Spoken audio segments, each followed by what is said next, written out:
குட்டி கதைகள். மாமியார் தொல்லை இனிமேல் இல்லை. தாமரை செல்வி என்ற பெண்மணி வாழ்ந்து வந்தார். தாமரை செல்வி கூறும் தீர்வுகளோ அந்த சந்தர்ப்பத்தில் ஏற்க முடியாதவையாக இருந்தாலும் எனது மாமியாரின் கொடுமைதான் என்னால் தாங்க முடியவில்லை. அதை நீ சாப்பாட்டில் கலந்து உனது மாமியாருக்கு கொடு. அதற்கு பிறகு உனக்கு மாமியார் தொல்லையே இருக்காது. குட்டி கதைகள். மாமியார் தொல்லை இனிமேல் இல்லை. தர்மபுரி என்ற ஊரில் தாமரை செல்வி என்ற பெண்மணி வாழ்ந்து வந்தார். அவரது அன்பான குணத்தையும் கனிவான பேச்சையும் கேட்டு ஊர் மக்கள் எல்லோரும் அவர் மீது அதிக அன்பும் மரியாதையும் வைத்திருந்தார்கள்.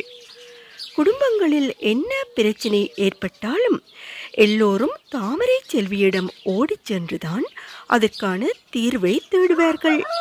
தாமரை செல்வி கூறும் தீர்வுகளோ அந்த சந்தர்ப்பத்தில் ஏற்க முடியாதவையாக இருந்தாலும் கூட தீர்வை நாடி வருபவர்களுக்கு அது மிகவும் ஆறுதலாகவே அமைந்தது. இதனால் தாமரை செல்வியும் தனது பணியை தொடர்ச்சியாக செய்து வந்தார். ஒரு நாள் தாமரை செல்வியின் அயல் வீட்டு பெண்ணான மலர் தாமரை செல்வியிடம் அரக்க பறக்க ஓடி வந்தாள். அவள் ஓடி வந்த வேகத்திலேயே அவளுக்கு ஏதோ மிகப்பெரிய சிக்கல் ஒன்று இருக்கின்றது என்பதை தாமரை செல்வி புரிந்து கொண்டார். அவளை கண்ட தாமரை செல்வியின் மகிழ்ச்சிக்கோ எல்லை இல்லை. அவரும் ஆர்வமாக, என்ன மலர், இவ்வளவு வேகமாக வருகின்றாய், ஏதாவது உடல்நிலை சரியில்லையோ என்று எதுவும் புரியாததை போல் கேட்டார். அதற்கு மலரும், செல்வியக்கா, எனது மாமியாரின் கொடுமைதான் என்னால் தாங்க முடியவில்லை. எப்பொழுதும் என்னை ஏதாவது குறை சொல்லிக்கொண்டே இருக்கின்றார். அதனால் கோபத்தில் நானும் அவரை போலவே நடந்து கொள்கின்றேன். இதனால் தினமும் நமக்குள் சண்டையாகத்தான் இருக்கின்றது. எனக்கு வீட்டில் இருக்கவே பிடிக்கவில்லை. வீட்டை விட்டு ஓட வேண்டும் போல் உள்ளது என்று கூறினாள். அதை கேட்ட தாமரை செல்வியும், இதற்காகவா இவ்வளவு யோசிக்கிறாய்? நான் ஒரு மருந்து தருகின்றேன். அதை நீ சாப்பாட்டில் கலந்து உனது மாமியாருக்கு கொடு. 2 நாட்களிலேயே உனது பிரச்சனைக்கு தீர்வு கிடைத்துவிடும். அதற்கு பிறகு உனக்கு மாமியார் தொல்லையே இருக்காது. ஆனால் நீ அந்த உணவை உனது மாமியாருக்கு கொடுக்கும்போது அவருக்கு சந்தேகம் வராத வகையில் அன்பாக கொடுக்க வேண்டும் என்று கூறி அனுப்பினர். இதை அவதானித்த தாமரை செல்வியின் கணவரோ, செல்வி, நீ என்ன காரியம் செய்கின்றாய்? இவ்வாறு செய்வது மிகப்பெரிய தவறு. தயவு செய்து இவ்வாறான அறிவுரைகளை கூறி குடும்பங்களை கெடுக்காதே என்று கோபப்பட்டார். அதற்கு தாமரை செல்வியும், இதுவரை எத்தனை பேர் என்னிடம் தமது குடும்ப பிரச்சனைகளை கூறியிருக்கிறார்கள். நானும் குடும்பத்திற்கு ஒவ்வாத வகையில்தான் எனது அறிவுரைகளை அவர்களுக்கு கூறுகின்றேன். இதுவரை யாராவது என்னிடம் வந்து சண்டை போட்டிருக்கிறார்களா?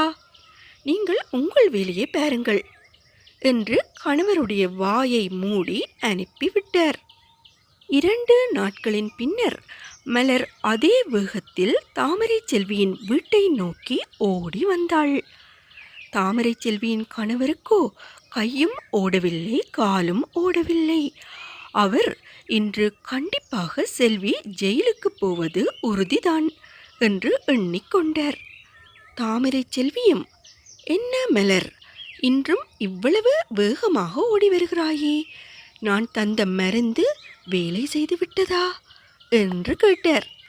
அதற்கு மலரும், இல்லை அக்கா, ஆனால் எனது மாமியாரின் குணமே மாறிவிட்டது. அவர் முன்னரே போல் என்னை கடிந்து பேசுவது கிடையாது. எனது நலனில் மிகவும் அக்கறை காட்டுகின்றார். நானும் நீங்கள் கொடுத்த மருந்து எல்லாவற்றையும் அவருக்கு கொடுத்து விட்டேன். அதனால் அவருக்கு ஏதாவது ஆகிவிடுமோ என்று எனக்கு பயமாக இருக்கின்றது அக்கா. மாற்று மருந்து ஏதாவது இருந்தால் கொடுங்கள் அக்கா என்று பதட்டத்தோடு கூறினாள். அதை கேட்ட தாமரை செல்வியும், நான் உன்னிடம் கொடுத்தது வெறும் சத்து மாத்திரைகள்தான். அதனால் கவலைப்படாமல் செல். நாம் ஒருவரிடம் அன்பு காட்டினால் அதைப்போல் பல மடங்கு அன்பு நமக்கு திரும்ப கிடைக்கும். இதை நீயும் உனது மாமியாரும் உணர்ந்து கொள்வதற்காகத்தான் நானும் மாத்திரைகளை உணவில் கலந்து அன்பாக பரிமாறச் சொன்னேன் என்று கூறி அனுப்பினர். இதை கண்ட தாமரை செல்வியின் கணவரோ தனக்குள் பெருமைப்பட்டு கொண்டார். இந்த அழகிய குட்டி கதையிலிருந்து நீங்கள் என்ன புரிந்து கொண்டீர்கள்? மருந்து சாப்பிடும்போது கசப்பாகத்தான் இருக்கும், ஆனால் அதன் பலனோ சிறப்பாக இருக்கும். அதுபோலத்தான் இங்கு தாமரை செல்வியின் அறிவுரைகளும் நடைமுறைக்கு சாத்தியமற்றதாக இருந்தாலும் கூட அதன் பலன் சிறப்பாகவே உள்ளது. நாம் ஒருவருக்கு அன்பை கொடுத்தால் அது நமக்கு பன்மடங்காக திரும்ப கிடைக்கும்.